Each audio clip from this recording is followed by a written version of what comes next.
everything. The way I walk, the way I breathe. Feel my fate shift into the night.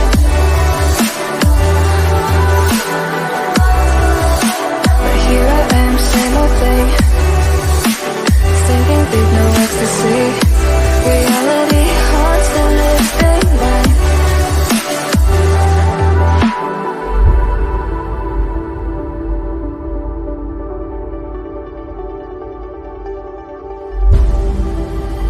If I saw another day, only to scream into the night. Nothing ever tries to change, even if I want to realize. 'Cause I've been sitting here, same old ways, taking off about the same mistake. Darling, when you go away, it won't be as simple for you.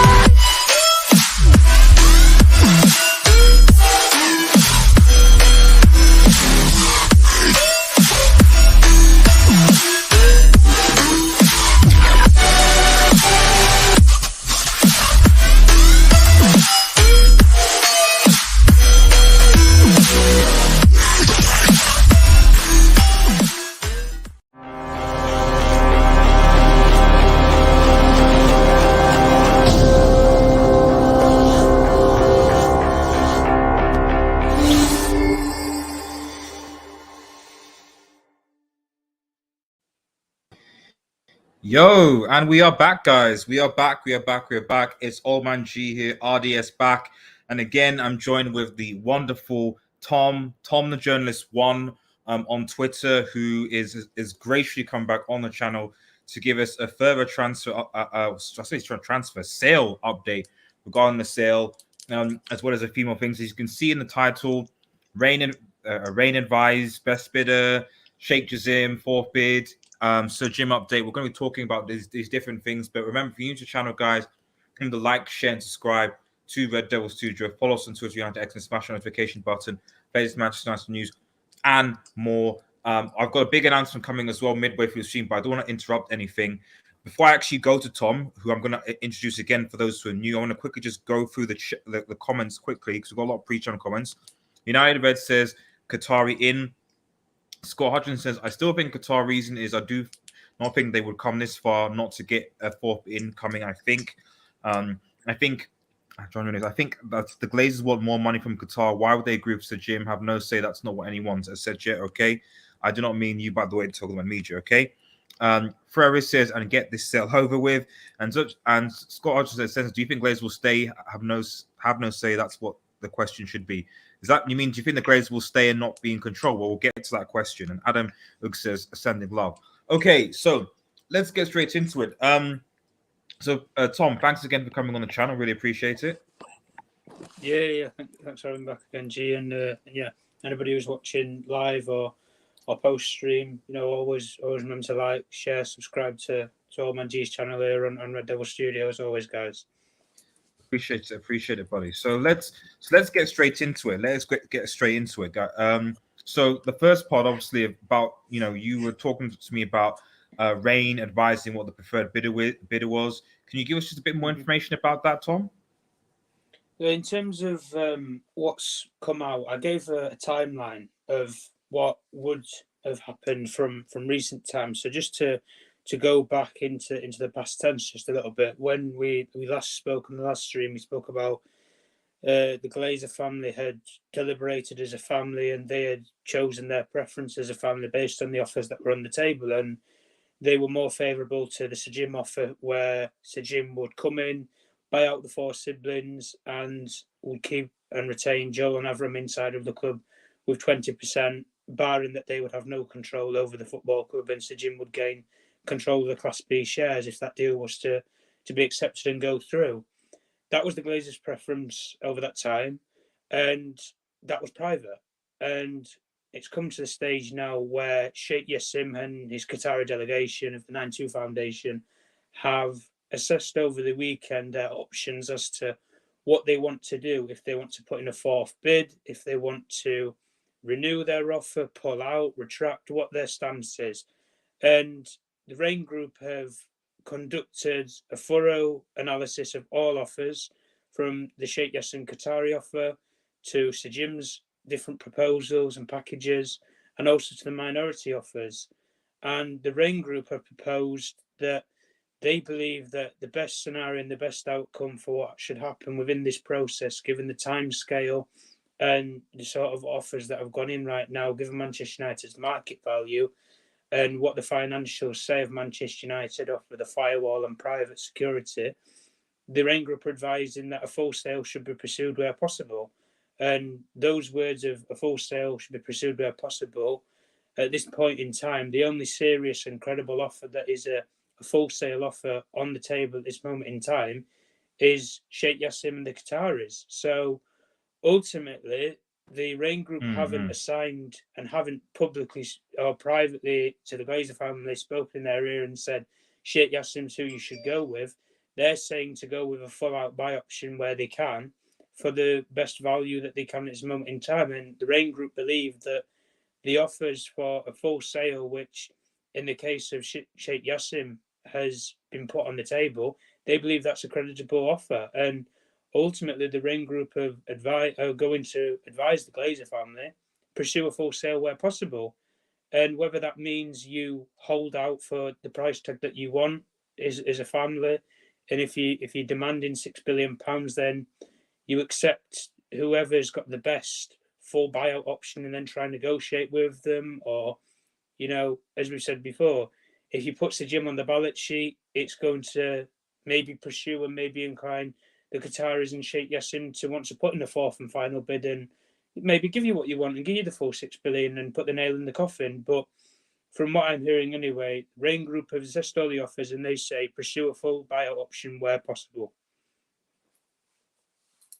Thank you for that update, Tom. That really makes sense. So just to sort of add to that, does that essentially mean that Sheikh Jassim, is in the driving seat then in a sense? Like, is this why this whole process is being drawn out, whereby with all the leaks with Sir Jim is ahead, blah blah blah blah, so that they, given that they Glazers know that full buy option is the best option, they just want to get as much money out of the Sheikh Jassim as possible. Is that a theory?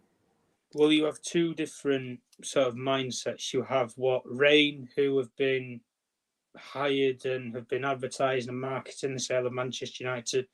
You have what they think has been, if you like, the publicities for the sale. And then you also have what the Glazer family think and ultimately what Joel and Avram think, because they're the most influential members of the family. And when we spoke previously and last time, the Minds had spoken of Joel and Avram privately, and they, as a family, had delegated, and they had come to the conclusion that Joel and Avram were happy for their four other siblings to be bought out, and they stay and retain a 20% minority stake in Manchester United, hoping and praying that Sir Jim Ratcliffe would make Manchester United a lot more sustainable, both on the field and with the infrastructure, meaning that Manchester United will grow in valuation, so they would get more for their money in the long term for 20% of Manchester United. But effectively, as a family, the Sir Jim Ratcliffe offer gives them a way of, they get a bit of money now for the value of Manchester United, more than what they should do for 50% of the club and their shares, but then they also still get 20% of any future sale of the profits of what Manchester United could go for in the future at 20% stake. So effectively, get a bit of money now, stay in. You don't really have to do anything. You've just got to hope the guy who buys the majority or partial stake off of you can make Manchester United a success in the long term, and then you retain more money via that. So effectively, Sheikh Jassim, from what people were saying before, that privately the Glazer family have already made their mind up of who they believe the preferred bidder is, but the RAINE Group are advising them, you keep your options open right now, because if the Qataris have come this far in the process, the RAINE Group are thinking a lot similar minds to what Manchester United fans are thinking, and the executives are, in terms of the Qataris and Sheikh Jassim would not have come this far if A, he didn't have the finances in place to buy the full £6 billion if he needed to, which he might need to in the end, or B, he wouldn't have come this far and he wouldn't have made this big pledge of buying Manchester United and then investing all the money afterwards and on top of it if he didn't have the finances in Yeah. place to do so. So it suits Yeah. both ways in terms of the argument. The only, I guess, Mm. medium in the situation is that the RAINE Group are saying pursue a full buyout option at all costs, and the only Sir Jim Ratcliffe has got a full buyout option on the table at 69%, but it is well below Yeah. what the Glazer family would want to sell for 69%. Therefore, they believe his second submission proposal to attain 50% and keep Joel and Avram in with 20%, they believe that's a better option for Sir Jim Ratcliffe. And if you like, his backup options got him still in the process at the point in time. But from what the Qatari side is saying and from what the sources out of America and close to the Bank of America who's been advising Sheikh Jassim's group on what to bid, what the valuation of Manchester United is, the difference in the exchanges from the dollars to the pounds. And when you rectify the sort of finances that the Qataris are looking at, the Bank of America executives are saying to Sheikh Jassim,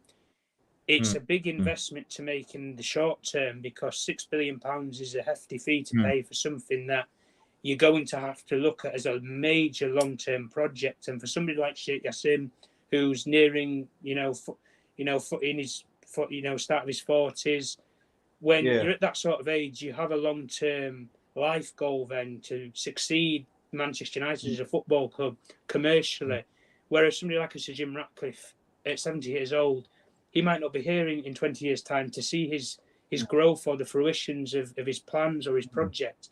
He might not be here to see that, unfortunately. And yeah, we can't speculate. Well, my worry is, sorry to interrupt you, Tom. My worry is that you could get a situation, you could get another Glazer situation where just like it was, just like their father bought the club, inherited the club, and then died and obviously left to the children. You could get a similar situation where, okay, so Jim says this or that or what have you, and then like I said, he passes away, and then suddenly, it's inherited, or the club is inherited to children who don't really give a damn, So it wouldn't be inherited to the children. It'd be inherited to ineos's stakeholders and shareholders of who have the most minority shares. So it's basically like the Ineos family, really. The executives of Ineos would control Manchester United should the inevitable or pursuing happen to Sir Jim Ratcliffe in the long term, short term, whatever. So that's how it would work. It wouldn't go to his kids, but ultimately it's not exactly going to a safe haven because a lot of those Ineos directors might not even be interested in sports. So there is, I guess, a medium and a middle point in there to the sticking sort of figure. But the Sheikh Jassim sort of party and the sort of talks around them is they want Manchester United at the price that they are willing to pay. And the sort of quota prices that the Qataris would say is a maximum offer, and they wouldn't touch probably anywhere near moreover if they were going to pay over the odds. They believe paying over the odds is somewhere nearer to £5.5 billion, which when you translate that to dollars, if the Glazer family were to convert their cash, which they're going to do if they reside in the United States and they want to stay there, via doing so, they would get over £6 billion or $6 billion effectively when you convert the exchanges. So each member of the Glazer family would have over $1 billion when they only ever put £200 million worth of capital into Manchester United. For all of them, they stand to gain a lot. And for that reason, that is why the RAINE Group are advising, if you get an offer that surpasses the £5 billion region or nearer to £5.5 billion, you have to consider it because, yes, it's not the full £6 billion asking price when you state it as pounds, but the Glazer family aren't going to leave their sale of Manchester United in the currency of British sterling. They're going to want to convert back to dollars. Why do you think Manchester United's registered in the Cayman Islands? They get tax-free, then they can just convert the capital from the pounds of what Manchester United has to be sold as an asset because it's a British asset. You then convert it through your offices in the Cayman Islands, tax-free cash wired back to the United States. Suddenly, you get your profits from Manchester United in pounds, you get back in USD. So suddenly then, you've got the money that you wanted, which is roughly that the rumours and the murmurs around the Glazer family were before the sale process actually opened in late October, early November. the rumblings were that every member of the Glazer family, all 6 of them, wanted at least $1 billion each. They would effectively get that if they get an offer near that. So really, all members of the family would get the full fruitions of what they want. So the RAINE Group advising a full sale where possible. The only credible offer that is a full sale is the Qatari offer, because the Shejim offer, the numbers aren't good enough and they don't match up for what 69% of Manchester United is worth at in the long term for what the Glazer family want. So Ego, he's had to come up with another proposal just to, if you like, stay in the race at this point in time, because he undervalued the club, as I've reiterated before. But the stage that we're at is Sheikh Jassim, he's prepared to make another bid if he has to. If the Glazer family and Joel and Avram still stick with their mindset that they have done privately, and when they've deliberated with the family as to we're happy to stay with 20%, if that is Joel and Avram's mindset and they wish to go public with it or still keep it private for the next week or so, Sheikh Jassim is prepared to improve upon his offer if he needs to. But if he doesn't need to, and suddenly the Glazer family listen to what the RAINE directors and executives are telling them in terms of a full sale is better for the money that you would get now rather than in the long term of Manchester United and staying on, whether it be with 20% or not, you will never get nearer to £5 billion to sell over a total of a full family. And like I've said, you convert it back, you're getting close to the $6 billion that you would get for $1 billion for each member of the Glazer family. That's money that you can't turn down or you can't ignore. And if you're willing to ignore that, then people will say, well, that's just shrewd and that's just stubborn, because you will never get a chance to have $1 billion each for Manchester United in the next 5 to 6 years unless you invest in the infrastructure, the training facilities, and Manchester United grow commercially. Unless you do those 3 things, Manchester United, you will never get £1 billion each member of the Glazer family. That's why the RAINE Group have come to the executive conclusion that a full buyout at the price tag in the region of around £5 billion to £5.5 billion, which is similar to what the Qataris are stating they would be willing to go maximum to. So they're matching up with what the advisors are stating to the Glazer family. If they are willing to meet that sort of regional price tag, then the RAINE Group will say, if the Qataris come in with a 4th and 11th hour bid, you have to go with that offer. If you don't, you forfeit your rights, really, in the long term, to get $1 billion each to have your shares of Manchester United. So effectively, you forfeit any profits or any major sale of Manchester United just to stay with 20%, and you're gambling that Sir Jim Ratcliffe will make Manchester United a global success, invest in infrastructure, the stadium, the training ground, the women's team, globalise Manchester United commercially. It's a big gamble on somebody that you know very little about. When as a family, well, blood is thicker than water, so you know what your family think. You've lived with them, been brought up with them. You know their mindsets and what's best as a family. So privately, no movements and no changes have happened, but the RAINE Group, since of today, have advised all members of the Glazer family that a full buyout option should be pursued where they see fit. And they see fit if it's a full buy option that the Glazer family agree to, well, the only definition solution, they don't have to say Sheikh Jassim is who you should go with, because that is the only option that they can go with. There isn't anybody else, unless, like we've been reiterating before, unless you have a Jeff Bezos or an Elon Musk wake up the next day and say they want to buy Man United, then you've got a different scenario if something like that happened. But it's very unlikely, as we know with these sort of people. So the Qataris, really, as much as people and the British media portray Sir Jim is in the hot seat, he's the front runner, he's not really, because he's played his hand. He's got nothing more, and like I've reiterated before, he's got nothing more to give. So even if the Glazers decide to pursue with Sir Jim Ratcliffe, there is nothing stopping Sheikh Jassim still going in there with a bid in a month's time. A deal could be agreed for Man United between Sir Jim and the Glazer family. Sheikh Jassim could still go in there and steamroll £6 billion or close to it, and the Glazer family are still going to. They would probably accept the offer, because it meets what they've been asking for this whole time. So effectively, the mediums have been met via the RAINE Group advising what they think, and the Glazer family will listen to them, because they wouldn't have hired. You don't hire people if you're not prepared to listen to them. Elsewise, you'd have just run the process via yourselves. So I guess that's the point in where we're at right now. That's fair, Tom. Thank you so much. I'm just going to just read this comment. Oh, for those people are watching, please like the vid, and subscribe if you're new, guys. We're on the road to 3.5k subscribers. The goal is to get to at least 5k by the end of the year. That'd be great. So if you can subscribe to the channel if you're new, like the vid, it helps the algorithm. Comment below and just get involved. It really means a lot. It will really mean a lot. Kim Man says, big artist and Tom, so Jim Radcliffe, Hive Rise, who I know is a Chelsea fan. Freya says, it's kind of easy to read this. I assume you mean the process. Jarvis says, Qatar is in the driving seat, exclusively deal agreed. The rest is just mostly to press the price. Qatar will never accept secret bidders and other BS. It's just a matter of time. Scotland says, big gamble that.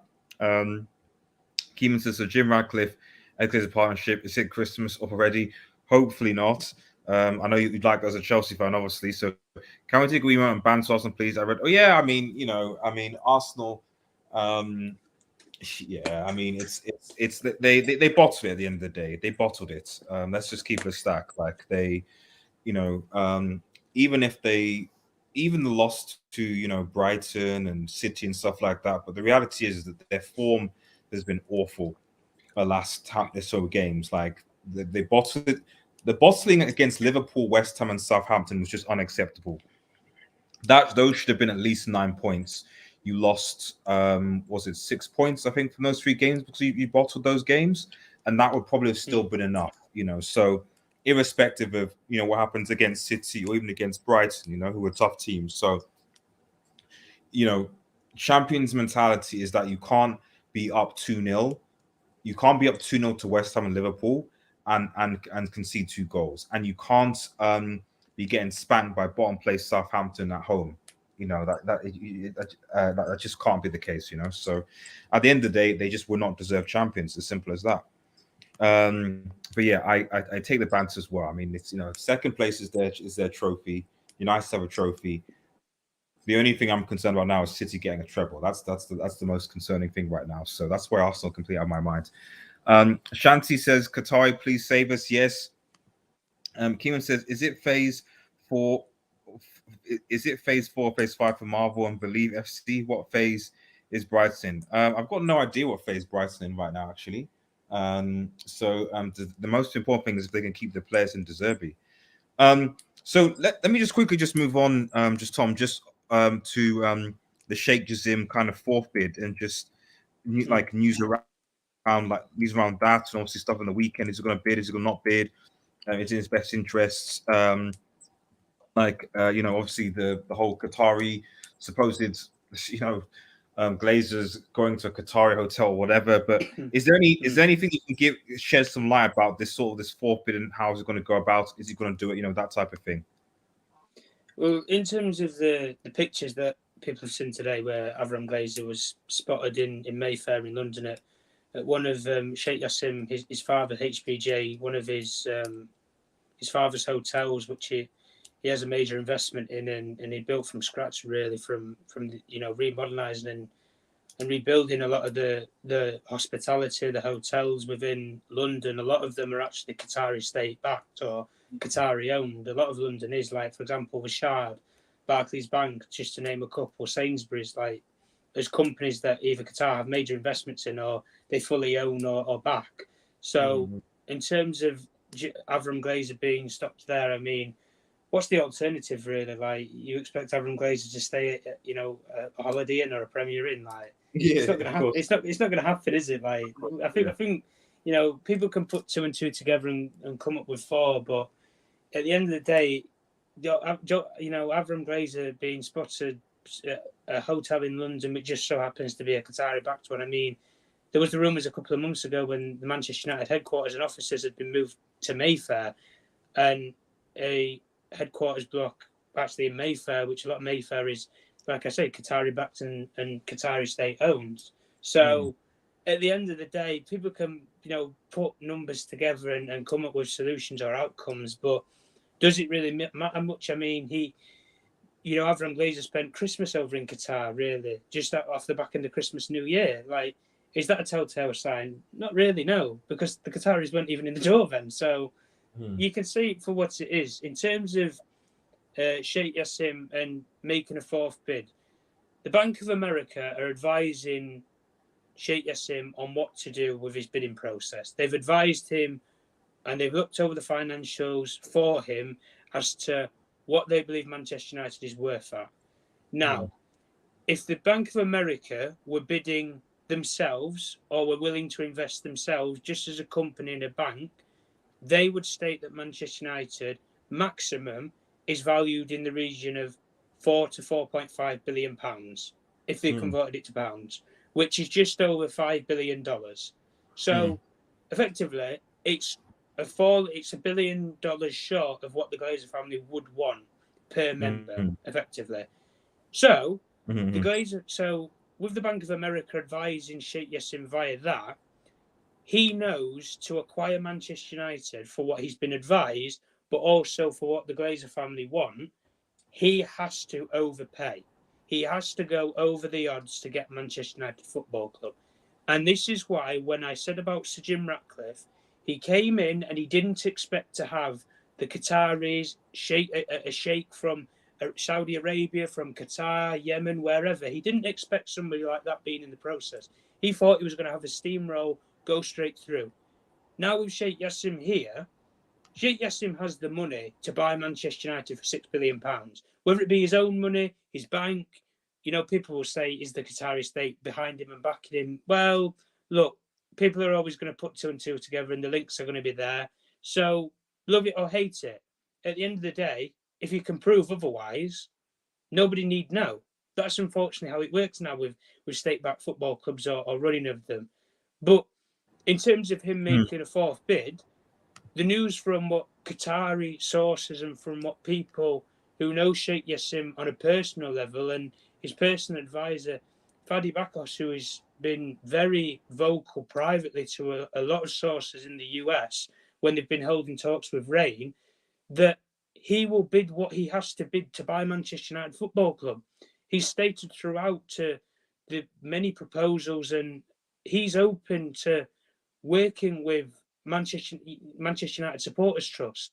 He's happy to speak to fan groups, to ownership groups in terms of who has shareholdings in Manchester United to potentially buy them out in the long term.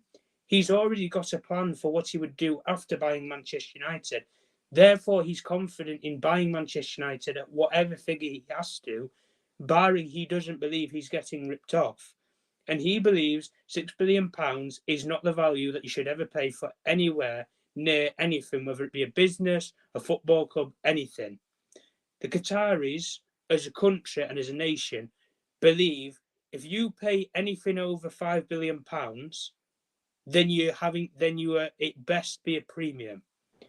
And the way Sheikh Jassim looks at Manchester United, it's a premium. It's the crown jewels of English football. He's a boyhood Manchester United fan. You can see the links and you know that he's got the proof to back it up because you've named a company and a foundation that you're willing to use to help fund Manchester United via the 92 Foundation, which has a link to the class of 92, one of the best generational players to ever come through Manchester United. So in terms of Sheikh Jassim and a fourth bid, the news is that he will make a fourth bid if he has to.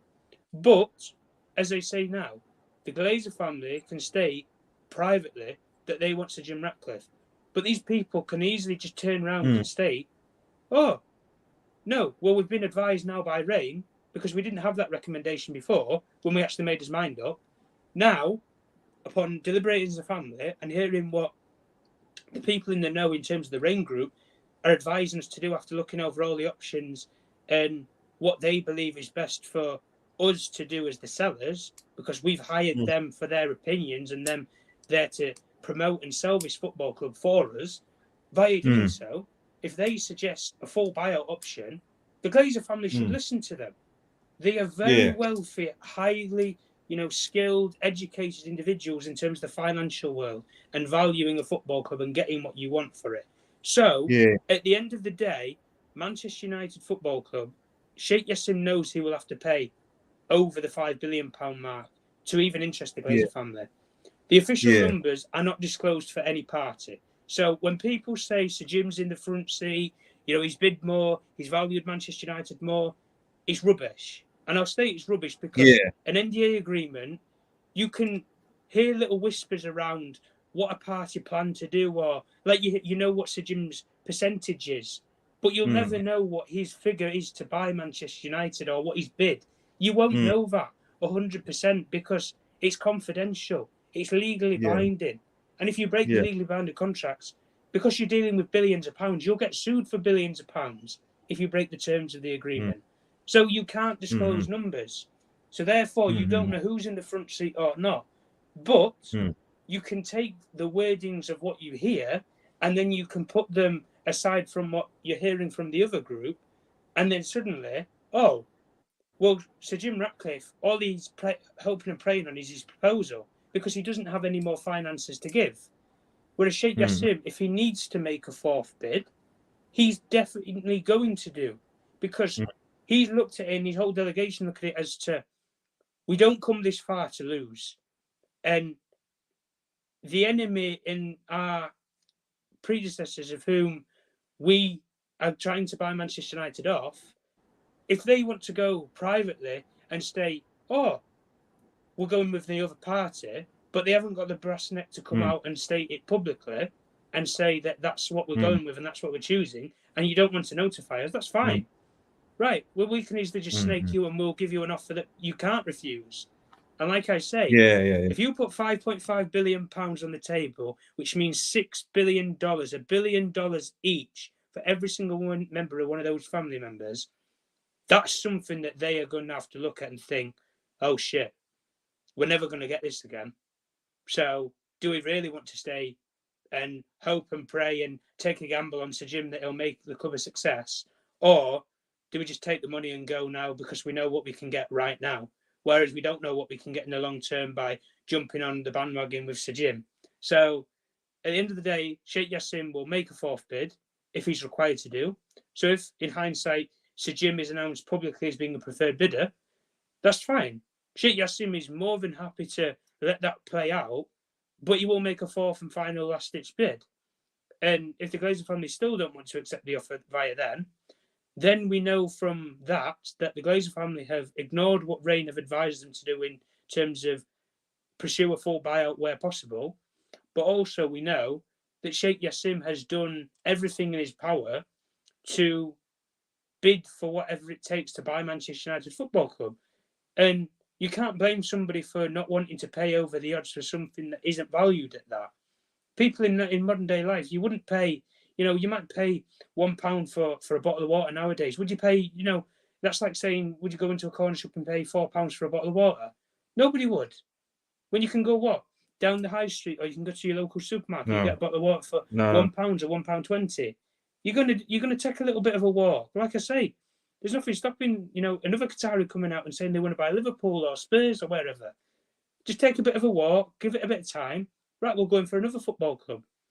But in terms of Sheikh Jassim, he will never bid for another football club. He's Manchester United all in or not. So if he doesn't get Manchester United, he won't go anywhere else. He's named the 9-2 Foundation at the time when he was a little boy, when he was 6 years old, and he became a passionate Manchester United fan when he watched the Class of 92. So you have that, where he's named it after it, but you also have Sir Jim, where, hear me out, I've been to Barcelona, I was at the 99 final, I'm a passionate Manchester United fan, I grew up in the boroughs of Manchester and the council estates, but you've got no evidence of it. Whereas Sheikh Jassim, at this case, he's put things in place to, if you like, put a dot together for Manchester United fans to put the dots together. And you know what? It's not actually BS. Whereas Sir Jim, he could just be saying all this. And I mean, he said a lot in the build-up when he proposed to buy Manchester United, and when suddenly he's backtracked. And instead of accepting the mistake of the undervalued Manchester United, instead of accepting it and just coming out publicly and saying, look, I made a mistake, but I'll buy them out in XYZ amount of time, which he's still not said he will do, by the way. Yeah. By doing so, he's cut his nose off to spite his face, and he's had to cut a deal with the enemy just to get into the club. And via doing that, a lot of Manchester United fans won't support Sir Jim Ratcliffe, whether he's successful or not. They will look at Sir Jim Ratcliffe and think, you snaked us. There is no way we'll ever accept you, even just to come to an Old Trafford game, even if he doesn't buy the club. So that's the point where we're at. Sheikh Jassim will bid again if he has to. If he doesn't have to, then, well, if he doesn't have to, then he's the preferred bidder, isn't he? And the Glazer family have looked at what the RAINE Group have advised them in stating pursue a full buyout where possible. And the only credible one that's on the table, as we speak right now, is Sheikh Jassim.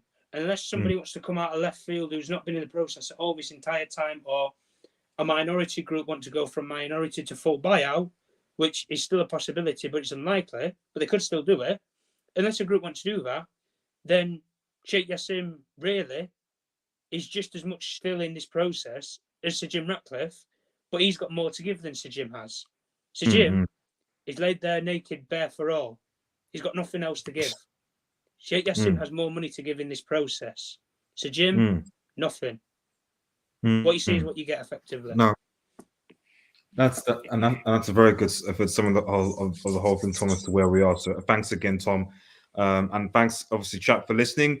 Obviously, we've got 60+ people watching. Please like the vid, guys. Let's get that like figure up and get that engagement up so that this really good interview gets up, because there's a lot of sensationalism out there, a lot of reactionary merchants going to the sale, and like I said, I love having Tom on because because Tom speaks facts and clarity as well. So I think it's just really important. And just see if I can read some any comments. Just one quick one from Ilya. Yes, it says send the link. Yes, I have sent you the link. If you want to ask questions, that's fine. So just check your DM. I'm praying to God, not Jim, be disaster. We're never going to challenge with these clowns. Jassim said, I never will buy another English club if it is in Manchester United, and obviously that's echoing what Tom has actually said as well. So because there is, there is one thing I think that for a lot of people, or shout to Minds in the Loughman calendar, shout to Minds. I know there's a lot of big games of CONCACAF and Nation League and stuff like that, international football. Unfortunately, we're talking about the takeover talk. So, but I will be when the league is over. I think we'll be going back to international football in terms of our content and stuff. So yeah, we'll come back to that definitely, Minds, man. Hope you're doing well, buddy, and I hope Canada does well as well. So just a quick thing, just regarding last thing I think on Sheikh is that there has been a lot of talk about the fact that it's Qatar, it's a back state. Sheikh Jassim is effectively representing Qatar.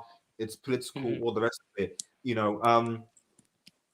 Is Sheikh Jassim operating as his own person with the 92 Foundation, with his own club, or is it a situation where they're true that you can't really differentiate between PSG, you couldn't really differentiate between PSG and Sheikh Jassim and Manchester United, that there potentially could be a conflict of interest, or is he his own private individual? What do you think, Tom? He's created the separation, and whether there is the links there or not, for the people that I'm not going to come in here and barefaced lie to people. I don't know if there is the links or not. I'm not that in the know in terms of the Qatari, the Qatari side over in terms of if they are government links between him and vice versa. The only news that I know from the people that me and colleagues and friends and that I speak to, of whom have lived in Qatar or reside out in the US, and we work as a streamline of information via each other, is that Sheikh Jassim, as far as I'm aware anyway, at 40 years old, I don't believe anyway, from when I've put all the things together and I've looked at it, and at 40 years old, and you're a big investment banker at one of the biggest investment banks in Qatar, I don't honestly believe you have £6 billion of your own money there. I'd be very surprised if he has 1 billion just of his own money.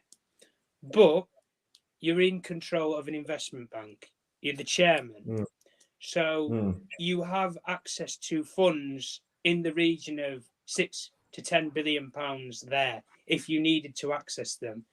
And, you know, you get the blessing of your father, HBJ, who has a lot of investments and is a big, you know, creditor and an investor into QIB as an investment bank. But then you also have the Emir of Qatar that you have to get blessings from as well over what goes on within his own country and things like that. So, you know, you can state for what it is, you know, cousin, brother, you know, sister, whatever it is. Like, at the end of the day, family's family. And he's a part of the Al Thani family, which is the royal governing state of the family. So, at the end of the day, the funds are there for him to buy Manchester United, regardless of government links or not.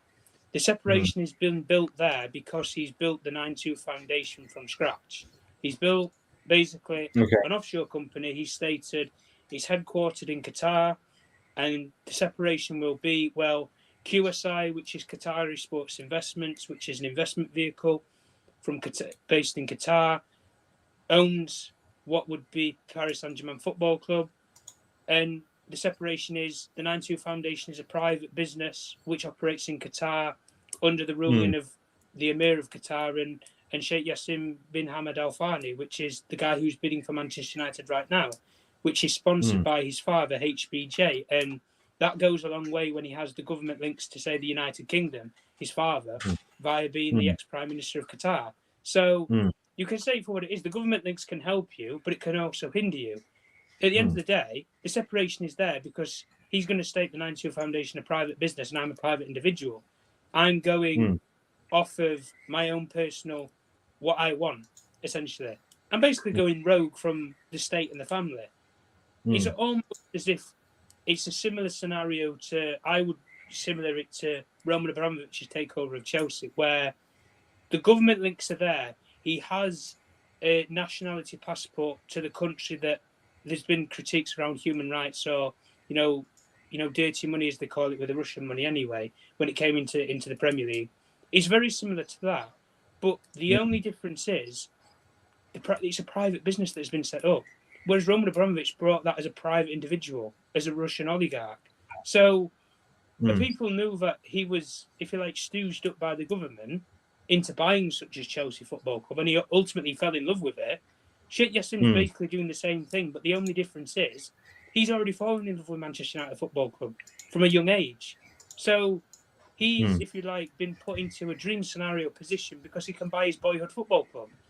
And via doing so, at the end of the day, even to pay the money that we're saying, G, to buy the money that you want to pay for Manchester United, but then he's also got to have the money on top of it to then invest into Manchester United, which I don't believe he has all that money just sitting there.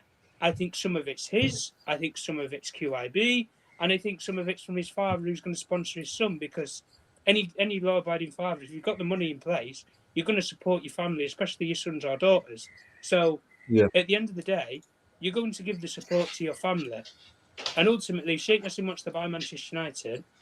I think he will get it at whatever price he has to pay, but he won't be ripped off. That's the one thing that's always been reiterated. He will pay a fair price, but he will not pay the exact price of what the Glazer family want because he doesn't see the value in it.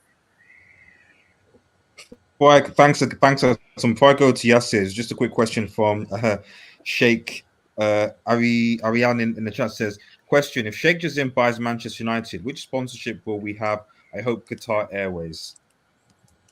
I don't know about Qatar Airways just because of the clash that you would have with potentially a PSG sponsorship deal, or, you know, I don't know the sort of terminology behind what PSG's owners and what QSI sort of sponsorship deals they have for Paris Saint-Germain Football Club. So there might be a conflict of interest there. But you could have QIB be an advertisement as an investment bank, for example, which could be on Manchester United shirts. But at the end of the day, you know, Qatar have a lot of investments as it is. I mean, love it or hate it, you might have Sainsbury's on the front of it because they own a major percentage of Sainsbury's. You know, you could have, you know, Barclays, you could have a lot of different scenarios and factors, but a lot of the deals that are in principle right now, I don't think would change in the long term. For example, I think you would still have a long-term deal with Adidas. You would still have maybe a sponsorship deal with TeamViewer in the short term before you turn into a long-term option with another sponsor. So it depends really. Whereas, for example, with Sir Jim Ratcliffe, I think a sponsorship deal is already set up in stone anyway, which would be Ineos Sport that he would just put on the front of his company because he does it with Nice. So legally, because he already owns a football club, you can do that if you want multi-club ownership. So that's the way, if you like, the links are there between it. And that's why I say Chelsea now are trying to do it with Allianz, for example, where they want to get them as a shirt sponsor. But obviously you have the provocations there because the Bayern Munich stadium is called what? And you have it also say you might have it with Juventus, and the different clubs across certain sponsorship deals have clauses and laws that you can do deals with other clubs or you can do deals with private individuals. It's hard and different. But ultimately, the sponsors will not dictate if Sheikh Jassim would be getting a good deal or not. So effectively, these things would have to be decided upon if he was to buy the club, which in a lot of minds it depends on it. But the one thing that especially that I know from the Qatari side is if they were to build a new Old Trafford, if you like, if they were to build a new stadium, they would want to stick with Old Trafford, or they would just put they'd put a more modern day name to it, the new Old Trafford or something like that. They'd just put a ringer to it to state that it's something new, it's something global, it's something modern. Where New Trafford? New Trafford or something like. Well, people say, well, do you want New Trafford or do you want Google Old Trafford? You get different deals with you might have to do a deal with a company or something. Like it depends really, but that's if Sheikh Jassim was to buy the football club, the Qataris wouldn't look at doing many naming right changes to Manchester United in that regard.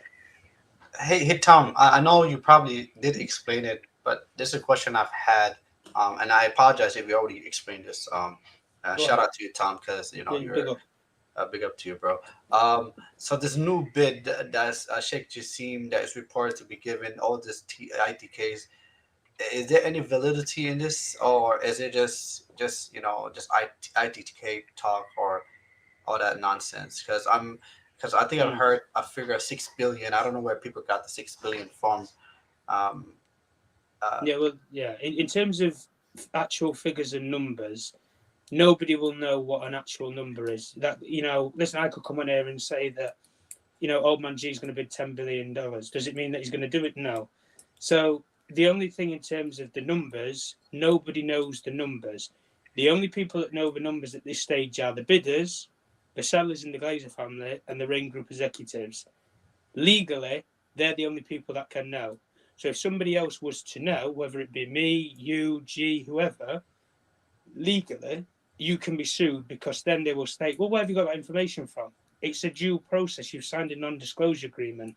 So ITKs want to state that, Qatar bid 6 billion or Sir Jim has bid 10 billion or whatever. Like, they can state whatever they want. It doesn't matter. Like, it's a free country. It's free speech at the end of the day. You can put what you want. You can tweet what you want within reasons and guidelines. But ultimately, the Sheikh Jassim has made it clear that he will bid what he has to bid if it means to get Manchester United. But he will pay a fair price, and a fair price and a maximum price to him is in the region of 5 billion to 5.5 billion pounds, which if you convert it to USD, you get over $6 billion, which effectively every single member of the Glazer family get $1 billion each, which is what they wanted. So ultimately, you're giving them what they want in the long term, and via the RAINE Group's recommendation to put a full sale where possible, and with the Qataris only being the credible full sale option that's at the table at this moment in time, it would suit to go with the Qataris. I mean, even if Sheikh Jassim's offer was at 4.5 billion pounds right now, if I wanted to speculate, like, I would still select him and choose him, not based on because it's what Manchester United fans want, but he's the only person who has the money to give you close to £6 billion, if not all of it, if he needs to. So at the end of the day, a full sale option is what's being advised via RAINE. The Glazer family have decided privately that Sir Jim's more better, but people can say that is what it is. Like, why if they've made their minds up, they should come public. And I don't know the reason why they haven't come public and said, we'll go with Sir Jim. because I don't know, maybe they want Sheikh Jassim to bid a fourth time, but he will bid again if he has to. But he's not going to bid and be stupid when nothing's become public at this point in stage. So unless Sir Jim Ratcliffe is assigned as preferred bidder publicly, the 19 Foundation and Sheikh Jassim are not going to bid a fourth time until they have to, or if they have to, if they're not selected as preferred bidders. Yeah, I think that's a very good point, and this is why I love Tom coming on. Thank you, Tom, for coming on and clarifying, because I think a lot of people kind of think that if the Jim is selected as the preferred bidder, then suddenly that now is like kind of like game over, so to speak, and nothing else can happen, and that's it, and 100 shut down. But what Thomas has just taught me, and I think that the views of channel and everyone is that it's like, no, actually, at the end of the day, like, all that will mean is just that the offers or the offer will at least be out in the public, and so Jim or anybody else can still come in and be like, hey, yeah, okay, you agreed for this particular amount. We'll just drop, we'll drop the 5.5 billion, we'll drop the 5 point, we'll drop the 6 billion, whatever it is, to potentially secure Manchester United. And that there is no, I think the confusion a lot of happens that people think that there are specific deadlines, and if someone and once that deadline is met, suddenly now everything should be finished. It's frustrating because the Glazers are really hurting our transfer window as a result of this nonsense. And I wish they would just sort it out, as it were. And just so you weren't here, but Tom had a really good explanation about why the RAINE group have effectively looked like they're advising the Glazers to advise for full sale only, rather than this kind of the thing that maybe Sir Jim is sort of doing. So, and obviously the only person, they're two. Sorry, go on, Jesse. No. I think the thing that for me that I get more frustrated is I don't understand why they even hired the RAINE group. If the RAINE group are advising the Glazers, the reason why they even hired them was to help them with the sale of the football club, and the RAINE group are suggesting that, hey, a full sale will be optimal. Then I don't understand why the Glazers hired the RAINE group in the first place if they're not gonna use a RAINE group, or they're not the RAINE group, or just anything that RAINE group says, they're pretty much gonna do something completely different. I never understood why. Okay, then again, because it seems like right now it's like you're not only dealing with the RAINE group, you're also dealing with the Glazers themselves, and it's like it seems like the Glazers can't seem to make up their mind exactly what they want. It might be like a good business idea, because then again, like you're open to all different types of possibilities. But at the same time, it just seems like I just don't understand why would you hire an outside group as like the RAINE group to help you facilitate this sale, if for whatever reason we hear contradictory talking points from both parties, i.e. the RAINE group and the Glazers. Then that aspect, I don't get it. I don't understand. Do you have any insight on that, Tom, or is it just No. You said it makes factual sense at the end of the day. Like, why hire the RAINE group if you're not going to listen to what they say? Like, at the end of the day, love it or hate it, the Glazer family don't like to lose money, and you're going to have to pay over the odds to get a brilliant promoter, to get a brilliant salesperson to sell your football club, because you don't believe you, as a family, have the necessary skills or the advertisement or the appeal to interest people. For example, if the RAINE group didn't advertise and conduct the sale, a lot of the people who are maybe in the process right now, I don't even think the Qataris might have even known that Manchester United would have been for sale. Because, yes, you can listen to what tabloids and people tell you, but unless you know Joel and Avram Glazer, or any member of the Glazer family on a personal level, which Sheikh Jassim before the process didn't, then you're going to struggle to realise if Manchester United is available or not for purchase. Whereas the RAINE group, by doing what they've done, the RAINE group came to power and knowledge in a lot of people's minds when they marketed the sale of Chelsea Football Club.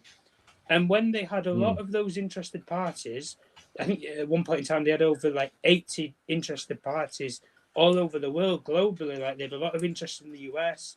There was Middle Eastern men that were interested in buying Chelsea. There was Asian markets, Chinese investors, Thai investors who were willing to buy Chelsea Football Club. So they built up a lot of contacts, and via doing so, when you then hire such as the RAINE Group, they still have all of those contacts listed.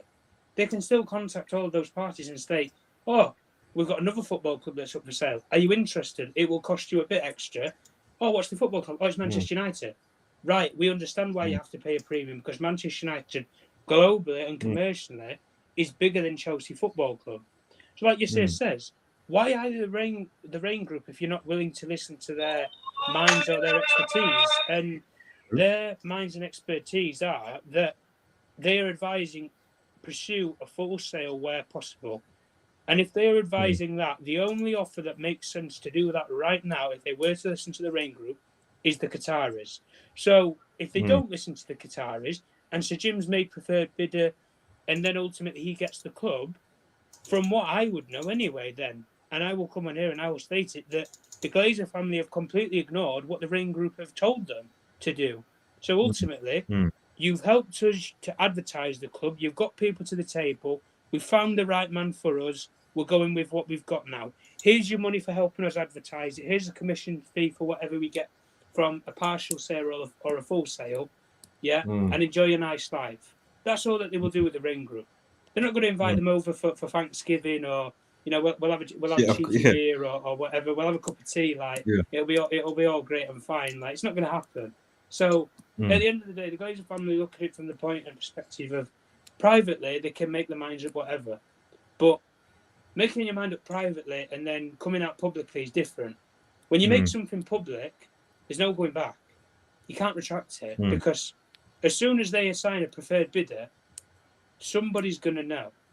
And then everybody's going to know after about 5 minutes, because we know how Twitter works and we know how social media and news tabloids work. Everybody's going to know. So when you do that, then there is no going back. So that is why they feel like they could be waiting for a Qatari offer to come in. They could be waiting to see if somebody else comes in, like I say, an Elon Musk or somebody to wake up the next day and think, oh, I want to buy Man United. Like, it all depends on what the Glazer family mindsets and thinking. But privately, the minds have spoken, and they want to stay with 20%. So unless somebody comes in and gives them an improved offer, whether the Qataris or not, privately, they've made their minds up. Whether they want to go with that publicly or not, that's their choice and their knowledge. But now they know what the advisors that they've run a process to sell Manchester United or partially sell or get investment with, who they've built a partnership with the RAINE Group for nearly 5-6 months now in this process. You've gone 5-6 months.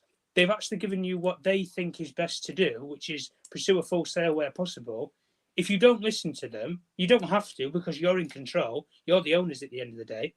But you've hired them. You've run them for 6 months. You've listened to who's at the table for 6 months.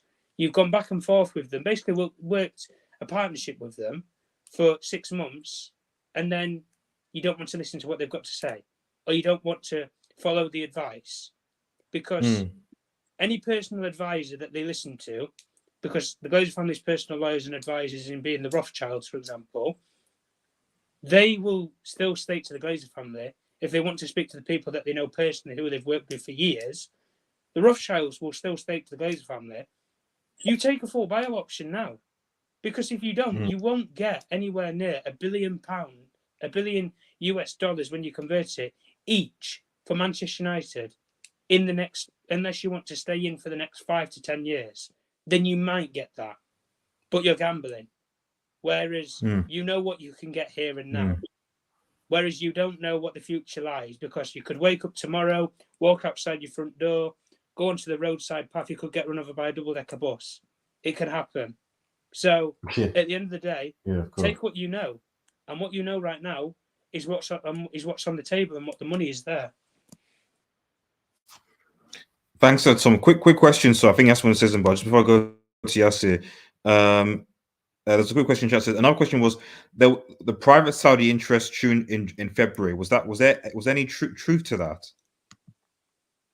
Private interest. Oh yeah, yeah. Well, when the parties were first lined up to the table, and this was before the first round of bids went in, and then you had the personal statements come out, didn't you? You had Sir Jim, who put out a presser via the ineos spokesperson, and you had Sheikh Jassim, who did it personally and privately, but then his personal advisor Fadi Bakos publicised it for him via the 9-2 Foundation. So they put out two public statements.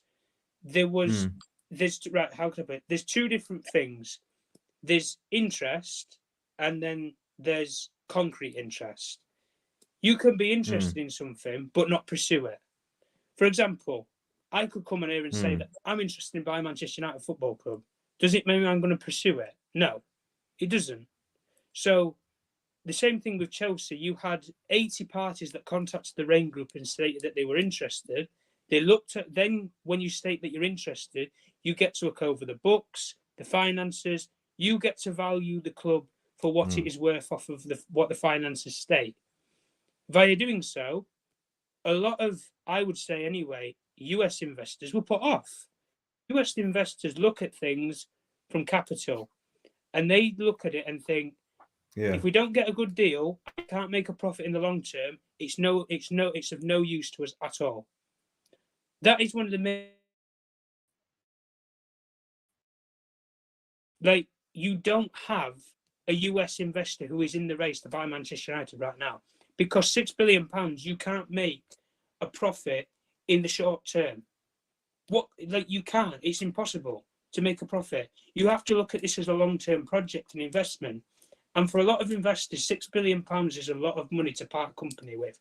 Why do you think Sir Jim Ratcliffe, just as his own person, is not prepared to part with £6 billion? Because A, he doesn't have it, and B, if he did have it, I still think he would be sceptical as to, do I really want to spend £6 billion on a football club? Whether I say I love it or not.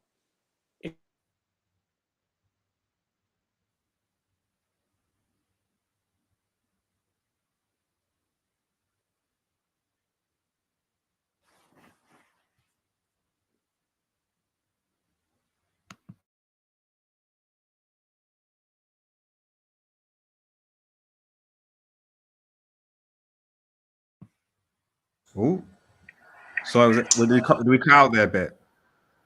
Yeah. Yeah, sorry. I think Tom cut off. Tommy there?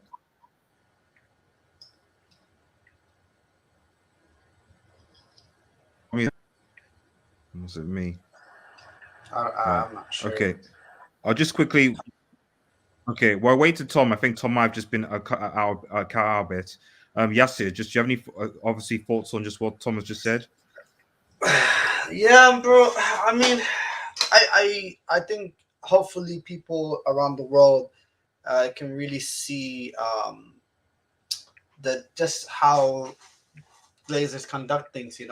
Like how unorthodox everything is, how complicated everything is, how kind of in a way is a mess. It's something that Man United fans have been screaming about the Glazers, where nothing about the Glazers in terms of running a football club to not even selling a football club, anything straightforward. Granted, I get it. It takes time to sell a football club or all that stuff, but the Glazers, there's a reason why there's so many mixed information, so many reliable journalists, contradictory, so much contradictory that we have never seen before, is because one day the Glazers feel this way, literally the next day they feel a different way, and it's very difficult to deal with the Glazers. It's very difficult. I mean, clubs will tell you in terms of transfers how difficult it is to deal with Man United, how difficult it is to deal with our football club. Now we're seeing, billionaires having a very difficult time negotiating with the Glazers, and it's because, and this is my own opinion. I don't have any information or all that stuff or any source or anything, but I genuinely feel like the Glazers simply don't know what they want, and they just going back and forth about what they want. Do they want the money? Do they want to stay? I don't know. I don't know if the Glazers have even made up their mind. So when Sir Jim Ratcliffe gives them an idea that, hey, you know what? Why don't I buy a percentage and you guys still stay? That's why that kind of thing intrigues the Glazers, because they're like, oh, we're getting money up front and we get to stay. That sounds like a good deal. Um, and then another thing I always think about is maybe there's the other side. Maybe they perform better is the Qataris, and they're trying to do everything in their power and use any type of tactics to increase the bid, squeeze as much as money as they possibly can from the Qataris. We have seen when the way they conduct our football club, that is not a foreign concept for Man United, where in terms of before releasing the money, they try to they try to run down the price as low as it possibly can, and so it's and then we end up overpaying at the same time, which makes no sense, right? So I'm just in a way, I'm very happy that the world is really seeing the reality of the Glazers and how much of a messy type of ownership they are, where nothing is ever straightforward with them. So I'm glad that the whole world now is open to that. Like now people understand what Man United fans been complaining about. It's not even about how much money the Glazers spend or whatever. It's about, in terms of a football standpoint, the club just is not run correctly, and no matter how much you can complain about this guy, Ed Woodward, Richard Arnold, etc., at the end of the day, the reason why Man United fans said it start from the top is for this main reason where no one, like, there's so many mixed information, so many nonsense out there, and so many things that even the Glazers are contribute to it, like their PR they're putting out there and everything, and it's such a mess. So I'm glad that the whole world's kind of seeing the reality of the Glazers, what Man United fans has been screaming about the whole time. So that's just my point. And I'm gonna say this, and the last thing I'm gonna say is, people might shock you, but if it's the Qataris, great. If it's Sir Jim Ratcliffe, I don't mind. I know people don't like Sir Jim Ratcliffe. I know that, but for me, at this moment, at this time, I just don't care. I don't like the Glazers, and I want anyone but the Glazers. I think anything will be better than the Glazers. That's just my opinion. I know people will come back at me and say Sir Jim is this, niece that, Ines that, yada yada. But I had enough of the Glazers. I was done with the Glazers for a long time, and now with this whole process, I just want them to go. So, yeah. Cool. Okay, just quick. I was going to come to questions and just want to quickly go back, Tom, for final last, just regarding Sir Jim specifically, and then just a brief talk about if he's heard of any transfer news, especially this. I know you said you haven't heard anything from Kim and Jay, but if there's just anything, Tom, that'd appreciate it.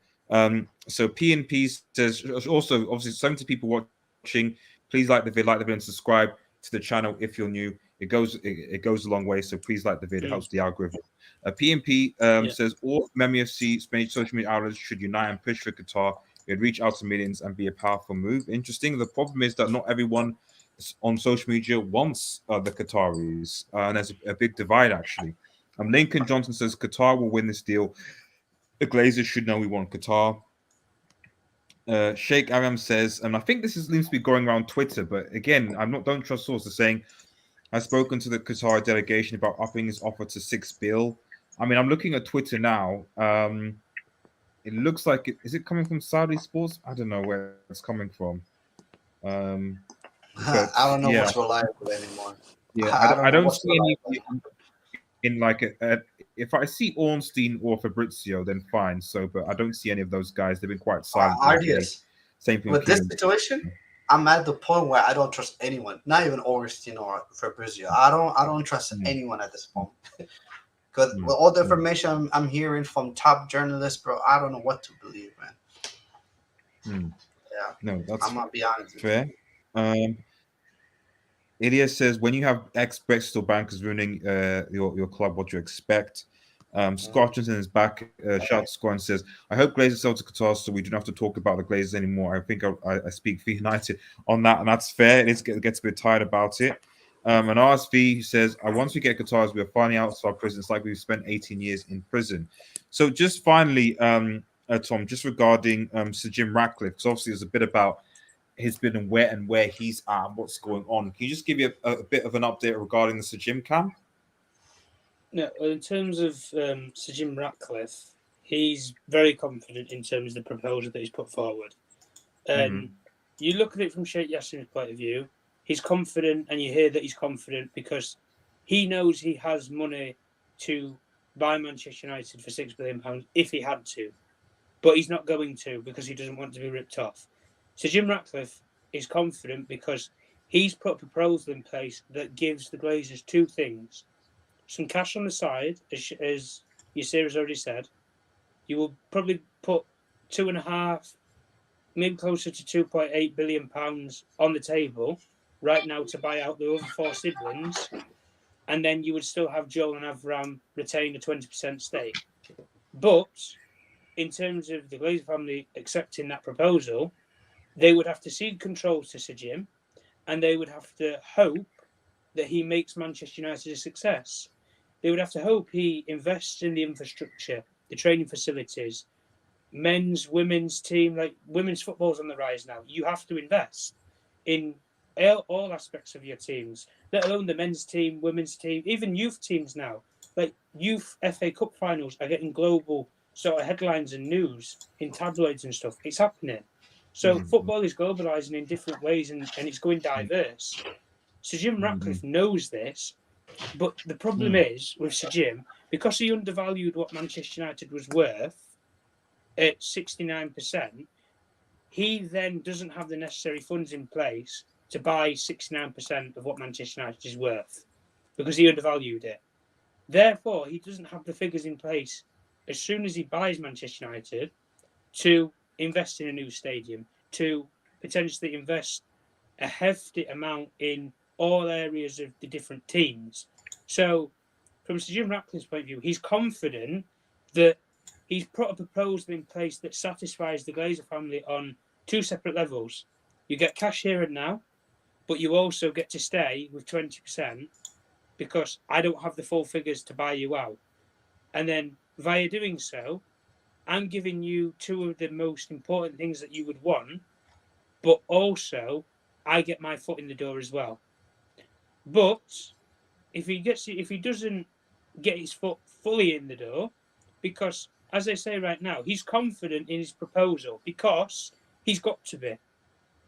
That is all he's doing. He's praying to Jesus, Allah, whoever. Sir Jim Ratcliffe is praying to whatever his religious beliefs are. He better be praying because Sir Jim Ratcliffe, he's at the poker table and he has put all his cards on the table because he doesn't have anything else to give. So he has to be confident because if you ain't confident, then don't bother even being in the process. Somebody's got to win and somebody's got to lose. The Qataris don't like losing at anything, whether it be a player, whether it be a manager, a football club, a World Cup, whatever it is, they don't like losing. So Jim Ratcliffe in this case, he's made big wins, he's made big losses. It happens, up and down. With him as a person, and from what his camp have been saying, Sir Jim Ratcliffe through the whole process has been calm. He's been coy. And the reason maybe why he's been calm and coy, because he always had this back up sleeve. Because he undervalued Manchester United, but he couldn't publicly accept and do a statement via his spokesperson and say, look, I accept that I've undervalued what Manchester United is worth. So I'm going to have to cut a deal.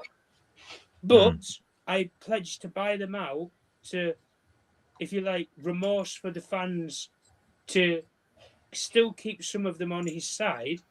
I pledged to buy them out in 2 or 3 years. I pledged to buy them out. And they have to accept that I buy them out, otherwise I don't buy the club. Something like that. But he's not said that. And he's not publicly said it, he's not privately said it, he's not done anything. The only thing that I know right now with Sir Jim Ratcliffe is he's living on a prayer in terms of the Glazer family have to accept his offer. But as we say, if Sheikh Jassim has to make another offer, he will. But if he doesn't, and the Glazer family decides to do a U-turn from what they think privately and go publicly with Sheikh Jassim and the Qataris, so Jim Ratcliffe, he hasn't got anything else to give. Unless he's going to have somebody who's willing to go in it with him and come in last minute and willing to give him maybe an extra £1 billion and build a partnership to buy the whole thing, or give him more investment and capital to potentially give the Glazer family more money for 50% and still keep them in, then he isn't going to get the club. So at the end of the day, he's laid all and bared all for what he can offer now. And in terms of his camp, he's confident because what it is effectively, Sir Jim Ratcliffe, out of the two options and proposal, he has the best proposal. He has the best proposal on the table. But the Qataris have the better money on the table for 100% of Manchester United. That is the solution. So do you go with the better proposal, which you get money here and now and you get to stay, but you don't get the full money of what you should get? Or do you take what you can get now, or do you accept what you can get now and try and negotiate for more when you get them in the door? Because whoever gets selected a preferred bidder, they know they've got one foot in the door and they've got one hand on the keys to buy a Manchester United Football Club. Or they put it in the padlock, they just haven't got the power to turn the key yet and open the doors to what they've just bought. So, at the end of the day, privately, the Glazer family have accepted Sir Jim Ratcliffe is what they want, privately. But money talks. Money talks. And the Qataris offer the right figure that suits what the Glazer family have wanted all along or close to it. I would find it very hard to understand why the Glazer family, A, wouldn't consider it, and honestly, wouldn't accept it, because you ain't going to get them figures again for 5 to 10 years. And you're putting a lot of faith, like I say, you're gambling a lot and putting a lot of faith in Jim Ratcliffe, who you've only known for roughly 6 months in a process. Well, you don't know him personally. Tom, he's not somebody you've been with a beer with. Well, Tom, what I don't understand is that this kind of belief that, you know, you're right. It's like, you know, when you work it out, potentially each Glazer family will walk away with anywhere between 700, 800 million pounds. Where is this belief that somehow in the next 10, maybe 15 years, Manchester United at the course right now is going to rapidly increase in value? Because whomever comes in, realistically, if they ever want to make a profit on Manchester United or what they paid for it, they have to invest in the stadium. They have to make Manchester United successful as a team. And commercially, if you have a brand new stadium, you get a lot of sponsorship deals. You get a lot of partnerships. For example, Spurs, they have a partnership with the NFL. They have a partnership with Formula One. Like, partnerships bring revenue, and revenue brings, and partnerships and revenues also bring a lot more eyes and a lot more interest. Therefore, suddenly, if you build a new Old Trafford, you get all of the perks of it. And because people will say with Tottenham Hotspur, that is the newest stadium in the south of England. That's the newest stadium that's down there. The newest stadium, really, that is up in probably in the northern areas of Old Trafford, is probably Liverpool, if you want to talk about expansion. But if you want to talk about modernisation, probably Manchester City. But neither of those two clubs in the modern day era have built a new stadium. They've just developed upon what's already been there. Whereas Manchester United, if you took the Tottenham Hotspur Stadium and you put it up at Old Trafford and it's 90,000 seater or close enough to that, suddenly that brings in millions of pounds. You'd probably make over 300-400 million pounds just in tickets per season, depending on how successful of a campaign you have, European, you know, domestically in all the cups. So in terms of what you said, G, about where do they believe that you would get more money in the long term? Well, you would get more money in the long term if somebody's willing to invest in something that you're not willing to, because you're not willing to gamble £1 billion of your own money that you don't really have. And in this case, you don't really have to, because you've let the club rot for 18 years. Why invest in something that you don't passionately love or believe in? because the Glazer family don't. As much as they say that they do, they don't. People can say that. You can say something, but ultimately you've got to prove it. And the way that it's been looked at right now is, if there was an option, theoretically, where the Qataris would keep keep Joel and Avram in some case or scenario, Sir Jim, mate, he wouldn't even be in the process.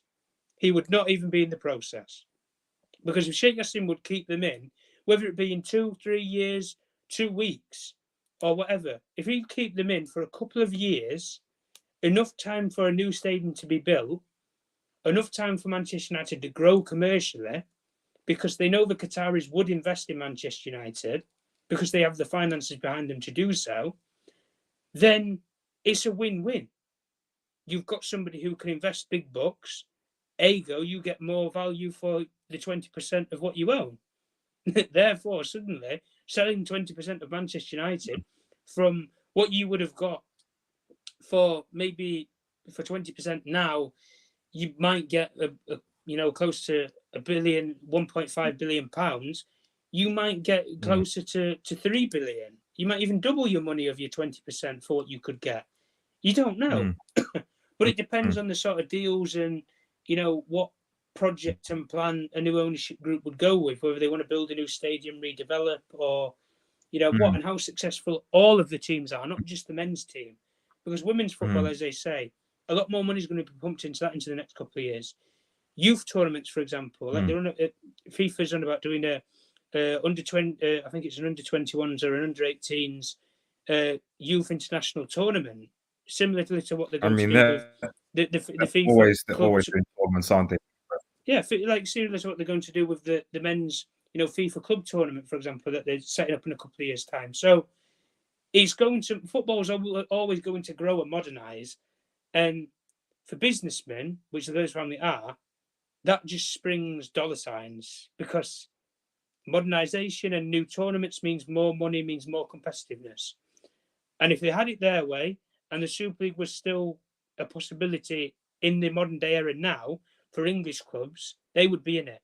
They would be the first club who would be in it, because they would always get a replenishment of funds every single year, meaning they could get £1 billion or closer to that just to compete in 2 or 3 seasons in a Super League, which pays for a new stadium, so they can stay. Yeah. So ultimately, of course, then they get what they want. Yeah. So at the end of the day, the way that they would look at Manchester United is, if they can get somebody to partner with them, but they're putting a lot of trust in somebody that they don't know to partner with them for 5 or 6 years, to then hope that that person builds Manchester United up so they get more value for their 20%. But if they don't, and then I don't want to speculate, but I don't know Sir Jim or if Qatar cut them a deal and they kept them in, and they absolutely stunk Manchester United out. They didn't invest in the stadium, and they kept it as it was now. Well, you're just going to get what you would have got 5 or 6 years ago, but you've had to wait, or you might even lose more money because Man United might devalue. So it could and the value of the currency down. Yeah, and the value of currency is down. And go on, G, go on. Let me quickly, first and quick things as we just begin. We just round up. So I think first thing, thanks you again so much, Tom, for coming on the show and really educating us in the streets just about this whole process that is just going insane. For those, just get your questions in. Get your question. If you have any questions for Tom specifically, get them in now, because we're literally like this. We're going to round up in the next 5-10 minutes, basically. But before getting to, I actually have a big announcement actually for the channel actually. So a lot of matters towards the end. And actually, it's this. It's Red Devil Studio merch, guys. Red Devil Studio merch. I've actually got merch on the channel on sale. So I'm just going to quickly share screen. If anyone can see, hopefully everyone can see that. I'll probably create a video soon. Can everyone see that now? It's just loading up now. Now it has, it's going on now.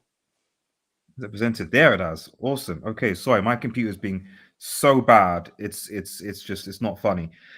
Anyway, Sorry about the loading, guys. So yeah, so here's the so if you can see, this is Red Self Studio page. There's a new store icon now, and this is the lovely Red Devil Studio merch. It took me all weekend to just try and find something, but yes, from spring. So you see your mech bucket hat, your black mug, t-shirts, a lovely backpack which I'm actually getting because it looks absolutely sick.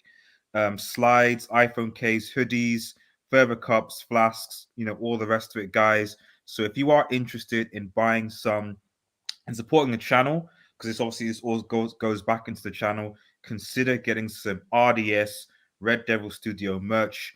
Consider, so make sure you head over to the store icon. It's the store tab on the main channel. I'll post a link in the description and also a link in the comment section after the video. But if you want to support the channel and get more amazing content like this, consider going over to the Red Devil Studio store and getting some merch. Give me the feedback, guys. Let me know what you actually think, whether it looks good, etc. or not. So Yassir, what do you think? What do you think? How's the merch look? It's sick. It's sick. I really like it, man. I really like the colors. I really like the design. I'm a big fan of the hoodie. I'm a big fan of a hoodie, a black hoodie, bro. Yeah, man. I love it. Man. Shout out to you, bro, man. The mug, thanks, man. This is first phase anyway. And I do have an iPhone as well, so the case as well. So it's nice, man. Yeah, really nice. Man. Yeah, bro. There you go. See, nice. No, thanks. Yeah, Ilyas. Sorry, guys. My computer is it's been so bad connection wise. I don't know why. It just does this from time to time. And Ilyas says it's fire as well. Right. Okay. Let's quickly just get back into final questions. But yeah, go to the store, get some merch, support the channel. Really appreciate it. I'll be making announcements like this and bigging up the merch because I'm proud of the merch. The merch looks really, really good. So make sure you're there. Red Devils too. Right. Okay. I'll stop sharing that screen, and maybe my computer might stop being buggy now. So just Tom, thanks again for coming on. Just as a final question from, I think is that October that said, will Manchester United agree on selling the club? I guess I'll rephrase it and saying, are we past the point of return whereby the United are definitely going to sell the club, right? There's no the Glazers are there's no chance the Glazers are going to stay in the sense of they're going to retain main ownership of the club. Are we at that stage yet? I'd be very shocked if they did, because you don't come this far with this much money on the table, whether it be to go with Sir Jim and sell partially, because that's what it's being described as now, as a partial sale, or go with Qatar and Sheikh Jassim and sell it fully. You don't come this far to choose a minority option. You don't. If you're going to choose a minority option, you knew the minority groups from the second round of bids. They've always been here. Carlisle, I'll list them here for you now. Carlisle, Elliott Management, SSB Partners, Oak Tree Capital. They're the four main ones that have put minority investment proposals on the table. But none of those groups have been sounded out for weeks now, have they, really, if we're being honest?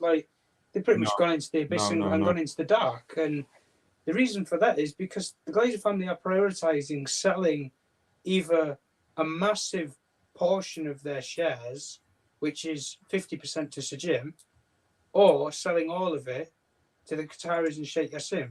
So they will sell some of Manchester United. The question is, will the Qataris have either done enough already now or do enough if they have to make a fourth and final bid, which they will do if they have to, then will it be enough to tempt them to sell all of it? And that really relies on what number they would put on the table. And it relies on what the Glazer family decides to do publicly, because you can do anything privately. You can decide privately, but until you go public with something, you can always change your mind. And that's the thing. They can keep this private for another week if they wanted to. God forbid for a lot of Manchester United fans, for the time it's taken, but they could do. They could wait another week and say, no, Qatar, you know, Sheikh Jassim, put another offer in and we'll put you in. And then we'll go public with you. Like, the amount of games and the amount of, you know, gamesmanship and the time it's taken, it wouldn't surprise me if there is a method behind the madness as to what's going on. But I would say that if they pulled out now from any negotiation, whether it be with Sajim or Sheikh Jassim to sell it all, I just don't see it, because they need investment or they need to sell something one way or the other.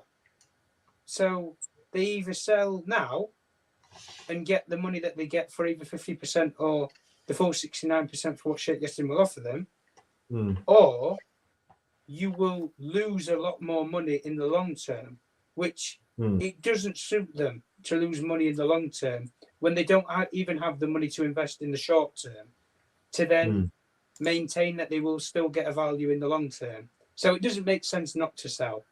So I hope if that clears it up for in terms of that they will sell some of Manchester United. It just depends whether they will sell partial to Sajim or they will sell fully to Qatar and Sheikh Jassim. Thanks, Tom. I'm just checking if there's any other questions. Yasser, do you have any other questions or? No, I mean, we could talk about, I think you were trying to talk about anything in terms of the Kim update. Oh, yeah, sorry. Yes. Kim situation. Yes. Is there anything in the, I know you've spoken to your private about this, Tom, but is there anything regarding the, you know, the transfer news, obviously Kim, Oshman, all these different things? Is there any truth in any of the links? Do you know about any of that?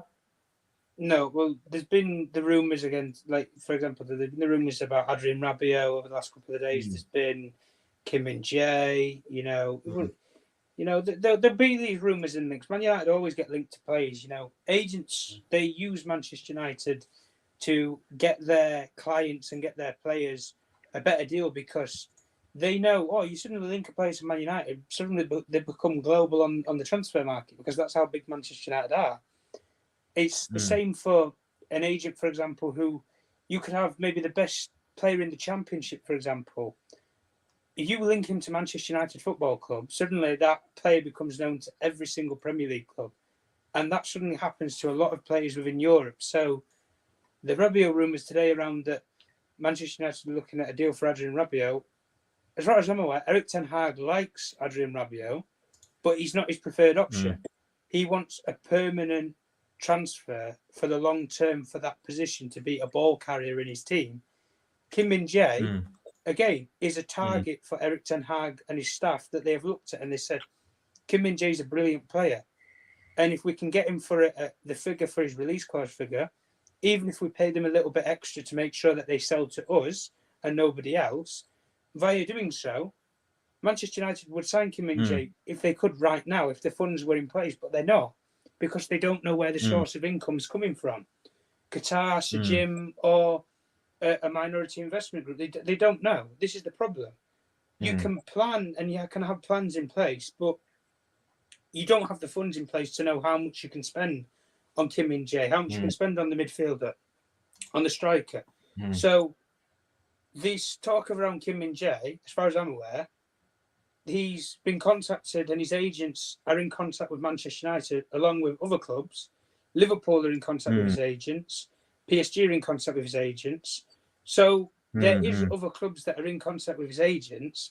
But Manchester United have done it many times with players where they can agree terms of a contract with a player, but it doesn't mean that you're going to sign them.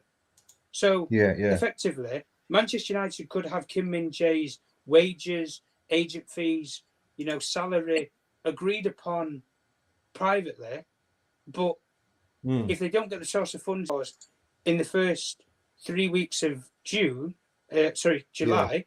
if you don't trigger the first 3 weeks of that within the release clause period, then his release clause then gets renewed. So Napoli can then set a price tag of whatever they want. And then suddenly, the terms that they agreed upon were for nothing.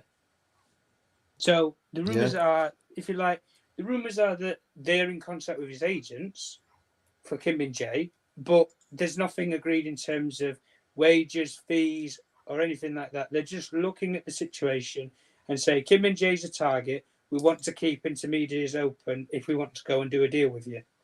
So that's at the stage where they're at with Kim and Jay. But they're not pursuing a deal. They're not in talks about a deal. They're just keeping in contact with his agents for updates. That's it. I think I just posted one more question in here. I think it was some RSV. Yeah, Sheikh, I've just seen your thing about Dubai. I mean, to be honest, the question about Dubai, I think you could argue is probably answered similar to Saudi Arabia, that there were lots of other interested parties that obviously were involved in the initial process, but have kind of faded away. So yeah, I think this is the last question from RSV. Says, if we do get Qataris, which sporting directors do you guys prefer to replace our current incompetent backroom staff? If we get Mark Overmars, it'd be great as he's worked Erik ten Hag at Ajax. What do you think about that, Yassir, and then obviously Tom?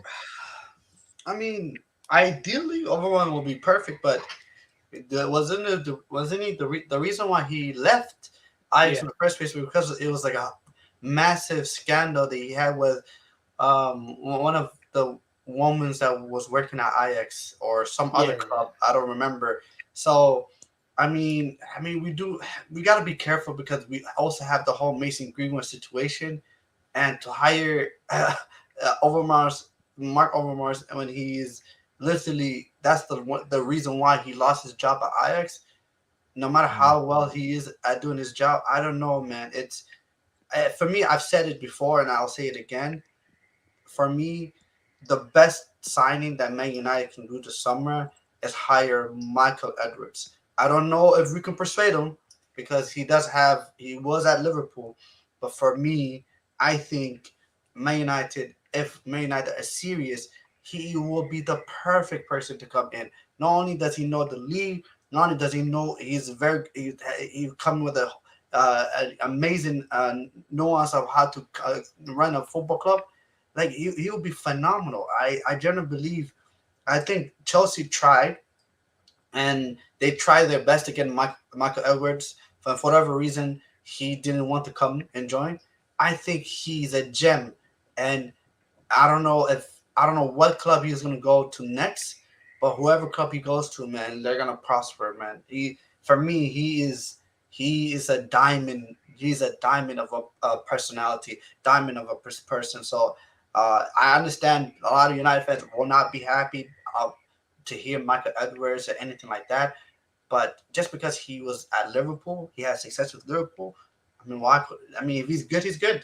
Bring him to United. So for me, I was still clear of Mark Overmars because he has a lot of background that it's in PR and stuff. It will be a PR nightmare, to be honest, in my general opinion. Yeah. Tom, what do you think? We'll round up.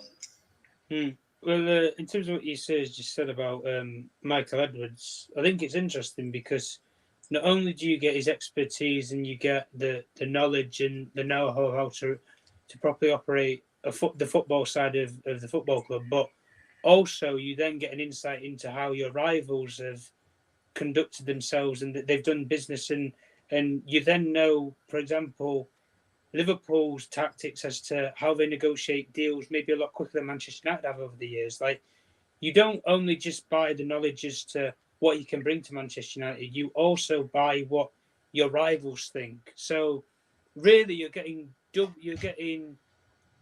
it's basically throwing two stones to kill one bird, essentially. And effectively you're getting double the value of what you're paying for his services. And people will say for what it is, like Ineos with Sir Jim Ratcliffe, he's already decided upon who he would want as a sporting director in Paul Mitchell, which even someone like Paul Mitchell isn't a bad option. Yes. If people can say it for what it is, like a lot of his expertise and experience that he's got has come from the French league, but the French league is very hard to differentiate talent from, how can I say, from talent to say the actual quality of players that it immerses through, because you can set up brilliant global scouting networks, for example, like he did at Monaco. He's done a brilliant job there over the years, but he wants a new challenge. He wants to go somewhere else, but he wants to go somewhere else where he's the main man. Michael Edwards will want to be the exact same thing. For me, if I had to look at it from Michael Edwards' point of view, I wouldn't see why he would stay in the Premier League, just based on the fact of he's been here, he's done it, he's seen it all. Like, he can easily get a job within European football as a director somewhere. Like, there's always going to be a position open. Like, Real Madrid will always be a position for a technical director or for a director of football to go to. It will always be an option. You will have the same thing, for example, where Atletico Madrid are another club where sporting directors come and go. But Diego Simeone works with who he works with at the end of the day, and the process goes through as a football club. So at the end of the day, unless Paul Mitchell and Michael Edwards have control over the football side of the football club, they will not come to Manchester United or any club. They have to have total control or they don't come. It's as simple as that. So in either or of the options, I don't think there's a bad scenario. I mean, love it or hate it, like if the Qataris came in or whatever and they said that they wanted Ralph Ragnick, like who are they to say to go against it? I mean, the whole myth around that Ten Hag wouldn't work with Ralph Ragnick, but he states privately that there's not a lot of football brains at Manchester United. When he's worked with a structure that's benefited him and suited him at Ajax with Van der Sar, Overmars and himself, like the Illuminati, the triangle, if you like, that brought so much success for the Ajax team in the short term, won trophies and still got to a bit of a successful pattern in Europe. Like, via using that method, he's going to want as many football brains as he can. And Ralph Ragnick's one of the best in the game, and he's the most experienced in the game, really, as a sporting director. So either or way, I don't really see how there's a bad option. The only thing for Manchester United in the case is they have to hire somebody who A, is experienced in terms of age or profiling of the jobs that they've had, or B, like you said, they know the league. Like Michael Edwards knows the league because he's been here, done it, seen it all, and got the T-shirt. Paul Mitchell knows the league as an Englishman. He worked in the scouting network when he was a chief scout at Spurs and things like that, Southampton, sorry. Like, he knows the league and he knows how to operate in it. So he'll know how to run a football club. But at the end of the day, the only decision falls down to is there's no sporting director unless an ownership model changes. And unless an ownership model changes, the same people that are in the positions that they are now, John Murtough, Richard Arnold, Darren Fletcher, all these people who have the different roles in the hierarchy and on the board, they will stay as they are unless an ownership change comes into Manchester United and removes them, gives them a nice pay package and says, right, you're off. We want somebody else. Which, in hindsight, is what happens most of the time at football clubs. You can take, for example, what happened with Chelsea. So, fair, No, man. Fair. I'm just saying, again, I like Paul Mitchell. I really do. I hear what Tom is saying. But man, oh man, I'm thinking Man United I think it would be one of the coup of the last decade if Man United somehow can convince Michael Edwards to come to Man United. Because here's the thing, There's one good thing I see. Definitely not Lucky Singh. Definitely not. I'll just put that up there. Anyway, sorry, go on. Because the thing is, people. One thing another thing that's going for Michael Edwards is the way he has conducted and he has built that Liverpool football squad. We're talking about players that, for decent value, for money and gems. We're talking about Mo Salah, Sadio Mane, going and taking a risk on Robinson at Hull City, taking a risk on Gini Wijnaldum, saying, hey, this player will be perfect for club system. I'm also, this last summer, there was a whole mix-up with club idea of what type of player he wanted. Michael Edwards, the player that he wanted to get, it was Christopher Nkunku, which, like, if you look at it from a Liverpool aspect and the club aspect, he would have been a perfect player for them. But, we all know that they ended up signing Darwin Núñez, which was a club signing. Another thing is like the whole Julian Brandt and Mo Salah. The reason why I really like Michael Edwards because I want someone that, in a way that can, if Ten Hag has an idea, hey, I want this type of player, where Michael Edwards can be like, I understand you like this player, but this player will be better for your suited for your system. I need someone that can closely work with the manager. And not only that, like again, he built Liverpool when they were struggling. Like to build that team to build a team that win not only the Champions League but the first Premier League title in 30 years, man, that's the type of person we need in our football club. I love Paul Mitchell, but you know he will be phenomenal for Man United. But man, I think like Tom said, Mike Edwards was going to go to a club. He's definitely going to go to a club, whether it be abroad, whether it be in the Premier League itself. Who knows? But he's going to do wonders. And I think if we do end up like somehow, somewhere end up getting Michael Edwards, I think a lot of Liverpool fans will go crazy. I think it was send Liverpool, the whole fan base, to a meltdown because they know how important he was for their football club and how crucial and how devastating it was when he left. When he left, it really impacted Liverpool Football Club really massively, more than people can probably imagine. And man, I think that would be as great as a signing as Erling Haaland was for Man City, in my opinion. That would be that big of a signing for us. That's fair, yes, that's fair. That's fair. So, and shout out to Rich, who's literally just joined in as we're about to end the stream. But thank you. But guys, thanks so much for everyone for watching. Obviously, thank you, Tom, so much for going on. Make sure you check out Tom on Twitter at TomJournalist1. Yassir, thank you for stopping by. Yassir also has a YouTube channel. You can go to Yassir. Where can they find you? Yes, guys, support my channel. It's YUFC TV. So search it up. You guys can find it on YouTube. Mostly Man United content. As RDS know, we're all Man United fans. So Man United content, Man United always makes us busy. But I also do some other football content as well. I just posted today a video of me reacting to the whole Pochettino to Chelsea move, and and my general opinion about that. So people, if you want, you can go check that out. But yeah, YUFC TV, guys, check it out. Thanks, cool. I'll just quickly this final questions, and make sure you check out Tom's Twitter handle at Tom the Journalist. So Ressa, would you guys put Rangnick back? As Rangnick also wanted Enzo Fernandez and Julian Alvarez when they were at South America, we would have signed both of them for a low price. But under the Glazers, we wouldn't have. I'll just it's a quick question. Just quickly, just quick yes, no, with no explanation. Would you have him back, Yassir, as sporting director? No, I burned bridges. No. Tom? No, I probably wouldn't. No. Okay, cool. Okay, can move on. Lucky sings his guitar. Let's make sure we have a bigger bid to change hands. Saeed Assam says, I think it's going to come down to private guitar. I can't see them tolerating them losing due to money, and I think that's a fair bit, especially if you look at the World Cup bid. Qatar, let's make sure we get that W. Okay, guys, thank you so much, everyone, for tuning in. Remember, if you are new to the channel, to like, share, and subscribe to Red Devils Studio. Follow us on Twitter, United X, and smash notification button. Also, we'll be in the Bournemouth preview this week as well. The match reaction.